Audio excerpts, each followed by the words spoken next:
আসসালামু আলাইকুম আরহামাতুল্লাহ। প্রিয় ভাইরা, আজকে আমরা জানবো আমাদের প্রিয় নবী সাল্লাল্লাহু আলাইহি সাল্লামের 40টি হাদিস। চলুন তাহলে জেনে নেওয়া যাক।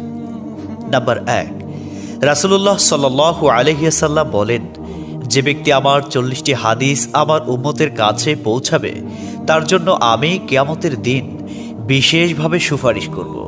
সুবহানাল্লাহ। নাম্বার 2, মানুষের মধ্যে যারা মৃত্যুকে বেশি করে স্মরণ করে এবং তার জন্য প্রস্তুতি নেয় তারাই সবচেয়ে বুদ্ধিমান। নাম্বার 3, প্রত্যেক জিনিসের জাকাত আছে, আর দেহের জাকাত হচ্ছে রোজা। নাম্বার 4, যে তার সময় আল্লাহর জন্য ব্যয় করে না তার জন্য জীবন অপেক্ষা মৃত্যু শ্রেয়। নাম্বার 5, যারা সব সময় ইস্তিগফার তথা ক্ষমা প্রার্থনা করে তাদের সাথে উঠা বসা করুন, কেননা তাদের হৃদয় সবচেয়ে কোমল হয়। নাম্বার 6, তুমি যত সিজদা দিবে আল্লাহ তত গুণা তোমার মাফ করে দিবেন। সুবহানাল্লাহ। নাম্বার 7, সূরা ফাতিহা প্রায় 1000 রোগের ওষুধ। নাম্বার 8, হাতের তালুতে জ্বলন্ত আগুনের কয়লা রাখলে যেমন কষ্ট হবে তার চেয়ে বেশি কষ্ট হবে শেষ জামানায় ঈমান রাখতে। নাম্বার 9, রোজাদারদের জন্য প্রতিদিন জান্নাতকে সুসজ্জিত করা হয়। সুবহানাল্লাহ। নাম্বার 10, রাসূল সাল্লাল্লাহু আলাইহি ওয়াসাল্লাম বলেছেন, কিয়ামতের দিন সব নবীর চেয়ে আমার উম্মতের সংখ্যা বেশি হবে এবং আমি সর্বপ্রথম জান্নাতের দরজা খুলব। সহিহ মুসলিম, হাদিস নম্বর 196।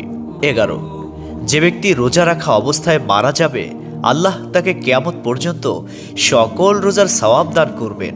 সুবহানাল্লাহ। নাম্বার 12, যে ব্যক্তি ফজরের নামাজ আদায় করল সে আল্লাহর হিফাজতে চলে গেল। নাম্বার 13, রাসূলুল্লাহ সাল্লাল্লাহু আলাইহি ওয়াসাল্লাম বলেছেন, রোজা ও কোরআন কিয়ামতের দিন মানুষের জন্য সুপারিশ করবে। মুসনাদে আহমদ, হাদিস নম্বর 6626। 14, নবীজি বলেছেন, রোজাদারদের জন্য সবচেয়ে বড় খুশির সংবাদ হলো হাসরের মাঠে আল্লাহ সবার আগে রোজাদারদের সাথে সাক্ষাৎ করবেন। সুবহানাল্লাহি ওয়া বিহামদিহি। 15, যখন রমজান আসে তখন জান্নাতের দরজাসমূহ খুলে দেওয়া হয়। 16, রাসূলুল্লাহ সাল্লাল্লাহু আলাইহি ওয়াসাল্লাম বলেন, যখন কোনো বান্দা আল্লাহর দিকে দুটি হাত উঠায় তখন তিনি তা ব্যর্থ বা শূন্যভাবে ফিরিয়ে দেন না। তিরমিজি, হাদিস নম্বর 502। 17, হযরত মুহাম্মদ সাল্লাল্লাহু আলাইহি ওয়াসাল্লাম বলেছেন, একটি খেজুরের অর্ধেক হলেও দান করে জাহান্নামের শাস্তি হতে নিজেকে হেফাজত করো। সহিহ বুখারী, হাদিস নম্বর 6023। প্রিয় ভাইরা, নাম্বার 18, যদি ভালো হতে চাও তবে সর্বপ্রথম মিথ্যা বলা ছেড়ে দাও।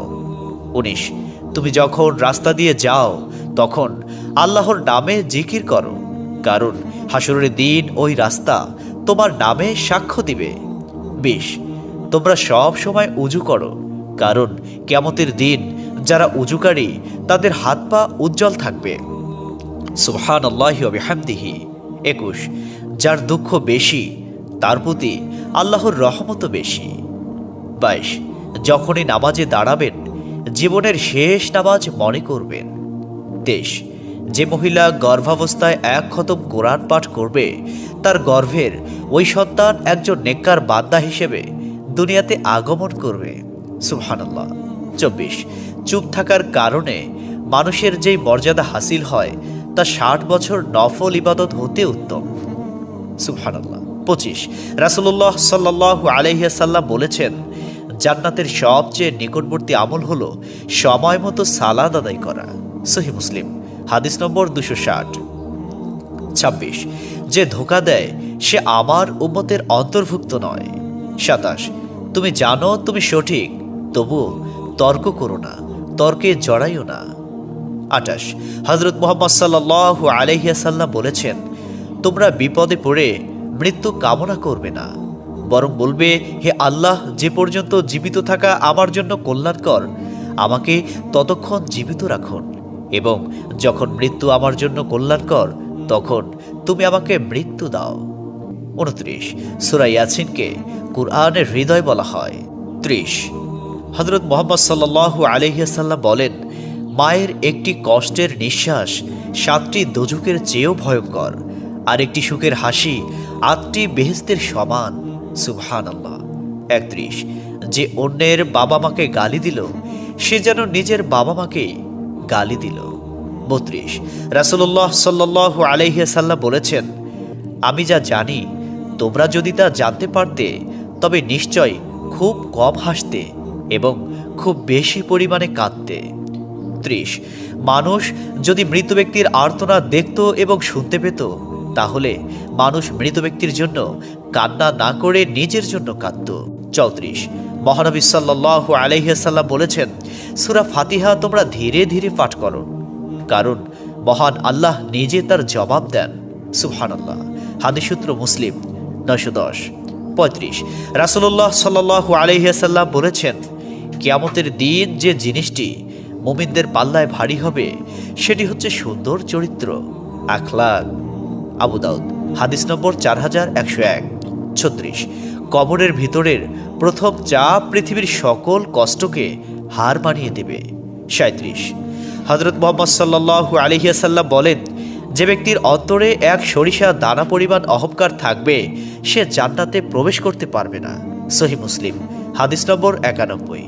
38, কিয়ামতের দিন ওই ব্যক্তির জন্য সুপারিশ করা হবে যে প্রচুর শীত উপেক্ষা করেও ফজরের নামাজ আদায় করল। 39, নিশ্চয় মহান আল্লাহ নম্র, তিনি নম্রতাকে পছন্দ করেন। তিনি নম্র স্বভাবের লোকদেরকে যা দান করেন তা কঠিন স্বভাবের লোকদের দান করেন না। আবু দাউদ, হাদিস নম্বর 4807। 40, কবর মানুষকে দিনে 70 বার স্মরণ করে এবং ডাকে। আল্লাহ সুবহানাহু ওয়া তাআলা আমাদের সঠিক জ্ঞান এবং বুঝার তৌফিক দান করুন এবং আমাদের এই সমস্ত হাদিস সমূহের উপর আমল করার তৌফিক দান করুন। আমিন।